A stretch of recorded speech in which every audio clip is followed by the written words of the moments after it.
تعرف ما الذي يكسر القلب حقا؟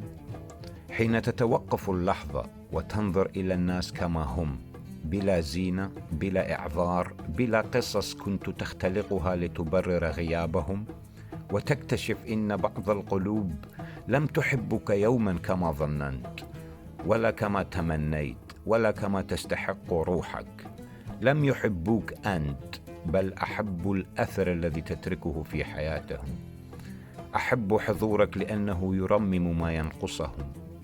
أحب طيبتك لأنها تسهل عليهم الطريق.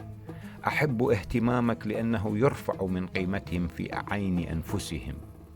أحب كل شيء إلا أنت، والمؤلم إنك كنت تشعر بهذا منذ البداية.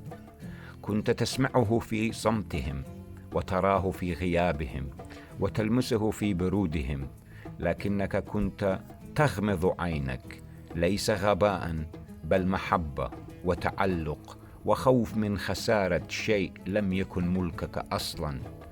الحقيقة البسيطة هي الحب ليس متساويا بين البشر. هناك قلوب تعطي بلا نهاية، وقلوب لا تتقن سوى الأخذ. لذلك لا تؤذي نفسك بحثا عن من يمنحك نفس المستوى من الروح.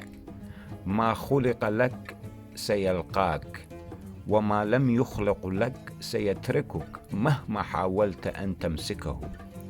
حبك غال، ولا يمنح إلا لمن يعرف قيمته.